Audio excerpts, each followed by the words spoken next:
Bonsoir, merci de suivre le 19h30. Tout de suite, les titres. La saison des pluies en cours n'épargne pas également les jardiniers. Ils rencontrent au quotidien des difficultés et connaissent un stress sans précédent du fait de cette saison pluvieuse. Nous en parlerons dans cette édition. À l'étranger, le Tchad et le Niger veulent revitaliser la force anti-djihadiste conjointe du G5 Sahel après le départ du Mali. La saison des pluies bat son plein et cause malheureusement des dégâts. Parmi les victimes figurent les jardiniers. Leurs vergers subissent des intempéries. Entre stress et tristesse, ils attendent avec beaucoup d'impatience la fin de la saison pluvieuse. Afisiata Karamoko Dosso. Nous sommes dans la commune de Cocody à la Rivera Mputo. Sur ce terrain d'1 hectare, Ousmane cultive une diversité de légumes et de feuilles comestibles. Cet après-midi, c'est avec beaucoup de plaisir qu'il déterre des pieds de laitue. Sa joie est justifiée. Bon, j'ai planté ça vaut presque 2 mois. Parce qu'avec la pluie, ça ne développe pas vite. Malgré la pluie, en tout cas, dans mon côté, ça va. La situation géographique de son verger est pour lui un atout considérable. Il y a eu la chance que mon coin, ça est un peu en haut. Bon, si l'eau là vient, ça descend. Mais parce qu'il y a laissé passage de l'eau, ça fait que quand ça vient, ça descend, mais ça crée le trou. Mais par la grâce de Dieu, ça crée du trou, mais le plan est là. Un bonheur tout de même mitigé. La saison des pluies n'a pas dit son dernier mot. Et tout ça là, c'était planté. L'eau là vient. Ici là, il n'y a pas... L'eau là doit passer là, c'est pas un peu grand. Donc ça fait que l'eau là vient, s'arrête ici. Mon cœur bat trop. Tu vois ça là, j'ai planté, mais je ne sais pas à quel moment je vais gagner quelque chose à manger. J'ai peur même, j'ai trop peur même. Parce que quand la pluie garde, tout dépend ce que tu as mis dedans là, c'est comme tu sors zéro. Même décor à quelques kilomètres de là. Mputo, bordure de lagune. Les jardiniers n'ont pas la mine des grands jours. Mahmoud Silla exerce depuis 33 ans. La saison des pluies représente un véritable stress pour lui. Quand il pleut ici, les pluies viennent ramasser tout. On ne gagne rien pendant tant de période de la pluie. C'est trop. Parce que la salade, l'eau, il pue. Mais quand la pluie vient forte, il le tue. Parce que la salade, tant qu'il reste dans l'eau, tant que l'eau a séché, c'est fini. On ne peut plus l'utiliser. Je souffre comme ça, je vis en fonction de ça. Même stress vécu par Isiaka Soni. Il travaille sur le même site et vit les mêmes réalités. L'eau de la guine, vraiment, ça nous dérange. Comment ça vous dérange? Ici, c'était la guine. Mais quand ils ont dragué, ils ont poussé un peu de ça, on a un petit coin pour travailler. Mais quand la pluie vient comme ça, l'eau là, ça coule en bas. Donc, tout ça gâte. Il peut dire que ce qu'on a gardé, c'est ça, on prend encore pour moi. Comme nous le constatons, la pluie ne semble plus être une bénédiction pour ces jardiniers. Face à cette détresse, ils ne peuvent compter que sur la miséricorde de Dieu. Si certains élèves se reposent, voyagent ou s'adonnent à des divertissements pendant les vacances scolaires, ce n'est pas le cas pour d'autres. Ils préfèrent s'occuper notamment à travers les petits métiers ou le commerce. Une occasion pour eux de se faire de l'argent. Qui sont ces élèves? Notre reporter Yacouba Koulibaly les a rencontrés. Son point est commenté par Joël Gossi. Ahmed Diomandé, 12 ans, élève en classe de 5e au lycée municipal 2 d'Atekoubé, quitte chaque jour à Bobo-Doumé pour Trashville. En cette période de vacances scolaires, il préfère se convertir en marchand ambulant pour aider sa mère. Pendant les vacances, j'aide ma maman à vendre des citrons pour payer bien mon école. En ce début d'après-midi, Ahmed rend visite à son oncle à l'avenue 8 rue 13 avant de continuer son commerce. Il a les encouragements de son oncle. C'est une manière pour ne pas rester à la maison en vacances, vagabonder, jouer au billes. Ça, à la rentrée, pourrait bien aider sa maman à compatir à ses études scolaires. Bon, comme c'est un élève, il passe en classe de 5e. Rester à la maison, ne rien faire, ça ne va rien l'apporter. Sur son chemin, il rencontre Élisée, admis au BEPC cette année. Son frère cadet et lui vendent des insecticides. Élisée nous livre les sources de sa motivation. Avant, je me promenais, je dansais dans la rue, je faisais les choses. Mais il me dit quoi, au lieu de me promener, elle est vagabond, et c'est pas vendre pour donner au moins les petits jetons à maman, pour me promener aussi, tu vois. C'est ça, bon, ça m'a motivé un peu pour venir. C'est une prise de conscience. Quoi. Nous, les jeunes gens de la Côte d'Ivoire, c'est que nous sommes aujourd'hui basés sur ce qui est facile. Nous aimons la facilité, nous aimons les belles choses. Voilà. Au lieu de travailler, pour nous-mêmes, on ne peut pas affronter la réalité. On veut forcément aller si les chiquis qui est au hasard pour avoir de l'argent. Donc si c'est pas bon, si tu prends ton courage, un bon jour, Dieu va te donner pour toi. Donc ce que dit travailler de vos propres mains, de votre sueur et ça va aller. À l'avenue 13 rue 10, toujours dans la commune de Trécheville, Adja, 10 ans, élève en classe de CM2, a choisi d'apprendre la cordonnerie. Je remercie ma maman qui a accepté que je vienne travailler et je remercie mon patron qui m'a appris à travailler. Karim, si, son maître s'est réjoui du choix de la petite Adja. Oui, ça nous plaît parce que c'est ça qui est mieux qu'on fait l'autre promener pour faire quelque chose. Le mieux qu'on vienne ici pour faire coller, si elle descend et puis gagner quelque chose pour aller donner son moment, ou bien elle-même va manger ça. C'est ça qui est mieux. Si Karim apprécie le travail de la petite Adja, qu'en pensent ses parents? Pour le savoir, nous nous rendons chez elle à domicile situé à environ 100 mètres du lieu de travail de leur fille qui nous sert d'ailleurs de guide. Une fois arrivée, Abiba, la génitrice d'Adja, elle nous donne ses impressions quant au métier de vacances qu'exerce sa fille. Ça me fait plaisir. Au lieu de laisser à la maison sans rien faire pour traîner là, si ça apprend un métier, job de vacances, ça va m'aider un peu. Ils sont nombreux, ces jeunes, filles et garçons, âgés de 12 ans et plus, issus de familles modestes, qui accordent une mention honorable aux activités de vacances. C'est le cas d'Aminata Tiama, 22 ans, bachelière, quitte chaque jour Port-Boué pour Trécheville, où elle gère un magasin de vente d'eau minérale et de boissons moyennant 30 000 francs CFA par mois. Cela fait 5 ans maintenant que j'exerce ces petits jobs de vacances. Pouvoir subvenir à mes petits besoins pendant la rentrée scolaire. Chaque année, à la même période, ce sont des milliers d'élèves qui quittent leur sphère familiale pour s'occuper. Et pour la plupart, ils alimentent les zones urbaines en bras valides à travers les petits métiers et travaux ménagers. Fanny Fapana, une servante de 20 ans battue par sa patronne, est décédée dans la nuit du samedi au dimanche 4 juillet dernier dans la commune d'Abobo. Fanny était accusée de vol avant d'être frappée à plusieurs reprises durant toute la nuit. Malheureusement, le lendemain, elle a succombé au coup et n'a donc pas survécu à la bastonnade qui lui a finalement été fatale. La dame responsable de ce drame a été mise aux arrêts. Le quartier est quant à lui sous le choc. Bintou Pekele revient sur les faits. C'est dans cette maison qu'est morte la servante Fapana le dimanche 3 juillet dernier. Sur les lieux du drame, aucun habitant.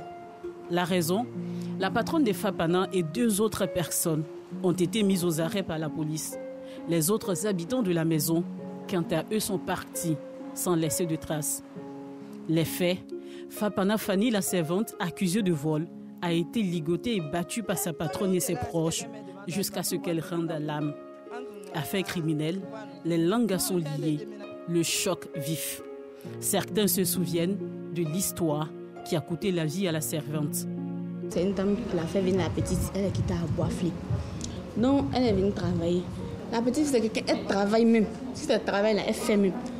Donc, elle dit que quand elle dormait chez eux, la petite fille, elle dormait ici, terrasse, la petite fille, elle se réveille, papa, l'argent, c'est 90 000. On entend bien avant que la petite fille vienne là. Comme ils ont les francs en Europe, elle me l'a envoyé portable. Elle dit ça, maman portable à la mosquée à 4 heures. Quelqu'un est rentré pour prendre le téléphone. Ça veut dire que bien avant qu'elle vienne, on va chez eux. Donc elle nous a dit ça, elle dit, Odi, elle a tué. Ils ont pris un gros bras avec le petit frère, avec le grand frère, avec la mère, avec la petite soeur que son agent a perdu. Ils ont attaché ses bras, ses pieds, et puis ils ont commencé à la frapper. Le gros bras est venu la frapper, marcher sur elle, de tout et tout. Ils l'ont frappé, tout le monde l'a frappé. Donc, je ne sais pas comment ils ont arrangé, la petite essaie de s'échapper, ils l'ont attrapée encore. En voulant la remuer, ils ont vu la petite est décédée dans la main. C'était ma bonne petite, elle me servait même de la teke, tout ça là et bon. On a appris la nouvelle, on était tous choqués quoi. C'est sur cette table-là que la dénommée DF vendait de l'attiqué et du poisson. Elle se faisait aider par des filles de ménage. Toutes étaient accusées de vol. Elles ont l'habitude de battre les servantes. Les mecs qui étaient ici même là, elles ont battu tellement que la petite là même là, elle avait des cheveux sur le dos. Et tous les jours, toutes les servantes qui viennent chez eux, ce sont les voleuses. Il n'y a pas un jour, il n'y a pas quelqu'un qui va venir chez eux, elles ne volent pas. Ça fait mal. En tout cas, que la justice soit faite, en fait, ça fait très mal. C'est pas facile pour nous, c'est pas facile.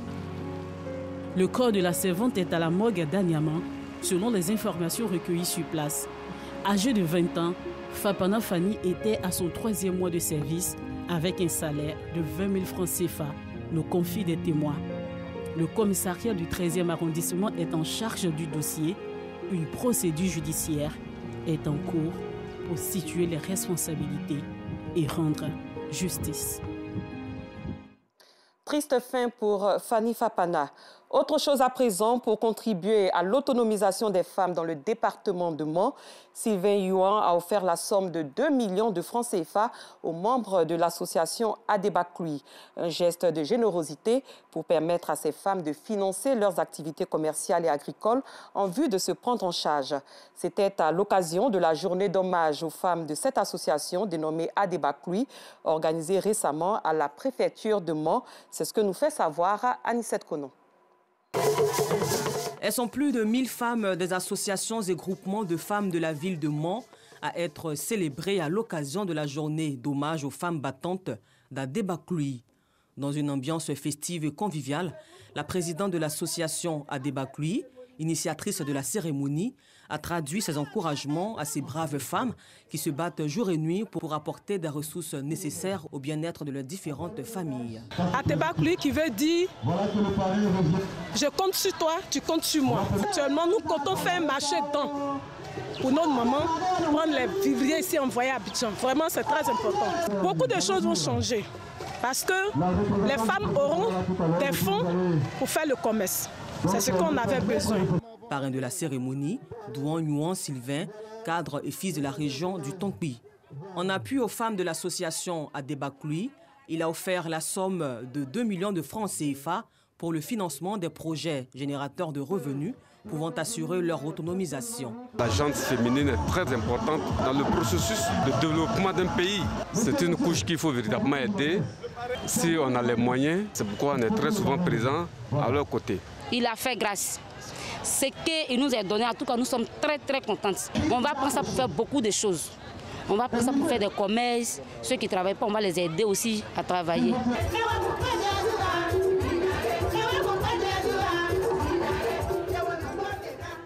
Les bénéficiaires n'ont pas manqué de témoigner leur reconnaissance aux donateurs, tout en s'engageant à utiliser à bon escient ce fonds qui vient mettre fin à leurs souffrances en matière de financement. Hors de nos frontières, Niamey et N'Djamena veulent revitaliser la force G5 Sahel. Les présidents tchadiens et nigériens ont promis ce mercredi à N'Djamena de tout faire pour faire revivre la force anti-djihadiste conjointe après le départ du Mali et signer un accord de coopération sécuritaire dont rien n'a filtré. L'état-major français de l'opération qui succédera à Barkhane sera pour l'heure maintenu à N'Djamena, mais ses effectifs seront allégés selon Paris. L'armée tchadienne qui se déploie régulièrement chez ses voisins est le principal pilier local de la guerre contre les djihadistes. Le président américain Joe Biden a entamé ce mercredi sa première tournée au Moyen-Orient, une tournée débutée en Israël où il a défendu l'intégration de ce pays au Moyen-Orient et réaffirmé l'engagement inébranlable des États-Unis à cette nation alliée. Joe Biden a évoqué en particulier un partenariat dans les systèmes de défense les plus sophistiqués du monde, indiquant qu'il faisait sa 10e visite en Israël, mais sa première en tant que président. Le démocrate de 79 ans, fervent catholique, a qualifié sa venue de bénédiction. Notre relation avec l'État d'Israël est plus profonde et forte que jamais, a assuré Joe Biden. Nous recevons sur notre plateau le professeur Thiembré. Le professeur Thiembré est professeur en médecine et directeur de la vaccinologie à l'Institut national d'hygiène publique INHP. Avec lui, nous reviendrons sur la résurgence du Covid-19 et les actions envisagées par le gouvernement à travers le ministère de la Santé. Bonsoir, professeur. Bonsoir, madame. Merci d'être venu sur notre plateau. Merci. La pandémie de Covid-19 est loin d'être finie, selon le directeur de l'Organisation mondiale de la santé, Tedros Adhanom Ghebreyesus, lors d'une conférence de presse hier à Genève.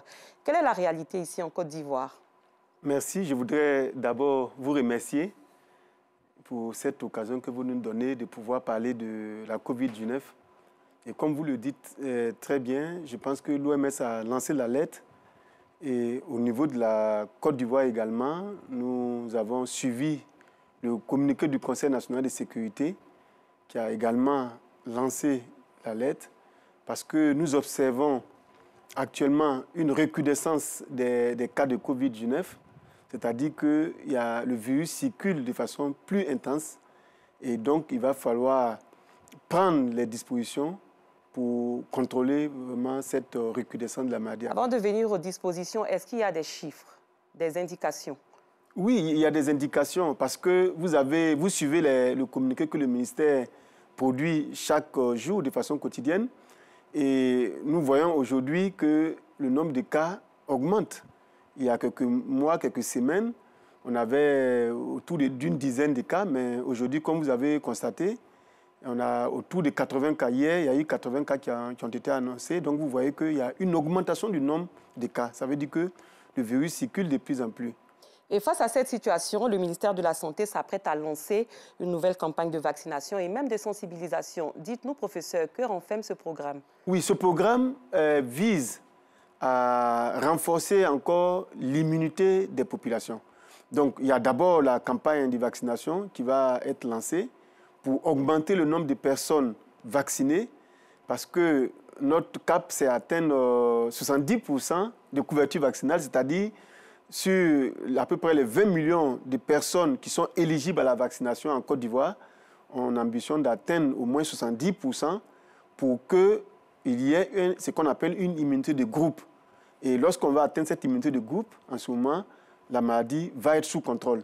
Donc, c'est vraiment très important cette campagne qui va être lancée, parce que même au-delà de la campagne, il s'agit d'un renforcement de la vaccination contre la COVID-19 en Côte d'Ivoire. Parce que nous constatons qu'il y a beaucoup de personnes qui ont fait... Il y a encore beaucoup d'hésitations. Mais où et quand va se dérouler cette campagne? Non, la campagne va se dérouler dans les 113 districts de la Côte d'Ivoire et dans les 33 régions, c'est-à-dire c'est partout en Côte d'Ivoire. On a plusieurs sites, on a des centaines de sites, on a des sites de vaccination et les populations sont invitées à se rendre massivement dans ces sites. Et ce qui est particulier dans cette campagne, c'est qu'elle est combinée également à un renforcement de la vaccination des enfants de 0 à 5 ans et précisément... Ce qui n'a pas encore commencé ici en Côte d'Ivoire. Non, la vaccination... La vaccination des enfants. Oui, elle est faite par le programme de vaccination de façon routinière. Elle est faite de façon... Nous n'avions pas cette information. Ah si, non, pas la vaccination contre la COVID-19, la vaccination avec les autres vaccins. Parce qu'il y a deux choses. Il y a la vaccination contre la COVID-19 qui est administrée à partir de 12 ans. Voilà, à partir de 12 ans. Ça paraît 12 ans. Mais les enfants de 0 à 2 ans, eux, ils vont pour recevoir les autres vaccins qu'ils ont l'habitude de recevoir. Vaccins contre la fièvre jaune, contre la typhoïde, contre l'hépatite B, contre la polio. Voilà. Donc ça, c'est la vaccination des enfants. Maintenant, donc, il y aura une vaccination contre la COVID-19 pour les enfants. Non, la vaccination contre la COVID-19, ce n'est pas spécifique pour les enfants. Elle cible les personnes de 12 ans et au-delà. 12 ans, c'est des enfants. Voilà, 12 ans, à partir de 12 ans, on administre le vaccin contre la COVID-19 en Côte d'Ivoire. C'est donc une innovation? Non, il y a quelques mois, depuis quelques mois, on administre ce vaccin aux enfants de 12 ans. Mais ce que je voudrais dire, c'est qu'en plus de la vaccination, nous voulons appeler aussi la population au renforcement des mesures de prévention, des mesures barrières. Nous y reviendrons, mais j'ai remarqué que vous insistez beaucoup sur la vaccination. Que comptez-vous faire vis-à-vis des personnes qui sont encore hésitantes pour les amener à se faire vacciner? Tout le monde n'a pas envie de se faire vacciner. Oui, mais pourquoi forcément la vaccination comme la solution ultime? Oui, la vaccination, c'est une chance, c'est une aubaine pour l'humanité. Dites-leur. Oui, la vaccination, c'est une aubaine parce qu'elle a permis de contrôler cette maladie. Vous voyez, au départ, Covid était égal à décès. La Covid, on avait tellement peur de la Covid. Et depuis que la vaccination a été introduite, c'est vrai qu'on peut avoir des cas, mais c'est fort heureusement des cas simples, des cas mineurs et qui ne conduisent pas forcément à des complications qui vont entraîner des hospitalisations, voire des décès. Alors, beaucoup de choses ont été dites sur cette vaccination. Sont-elles vraies? Oui. Vous avez dû entendre ces choses? Non. On ne va pas survivre après 7 ans? Non, vous savez, la vaccination de façon générale a apporté beaucoup à l'humanité. Il y a beaucoup de vaccins qui ont été contrôlés, voire éradiqués grâce à la vaccination. Personne ne nie les effets, les bénéfices de la vaccination. Et dans la COVID également, on a eu la preuve. Je vous disais tantôt qu'aujourd'hui, la COVID, ce n'est plus une maladie qui fait peur comme au départ. Au départ, vous vous rappelez, quand on dit que quelqu'un avait la Covid, c'était pratiquement son arrêt de mort. Aujourd'hui, grâce à la Covid se soigne, on la surmonte. On la soigne. On peut survivre à la Covid-19. Merci infiniment, professeur, d'être venu sur notre plateau. Nous aurons l'occasion d'aller plus loin dans notre débat. Merci encore une fois. Et c'est la fin de cette interview. Nous recevions le professeur Thiembré, directeur de la vaccinologie à l'INHP. Il était venu parler de la COVID-19 qui est de nouveau encore sur la scène ici en Côte d'Ivoire. Respectons donc les mesures barrières que nous connaissons tous. Et c'est la fin de ce journal. Merci de l'avoir suivi. Excellente suite de programme sur RTI2.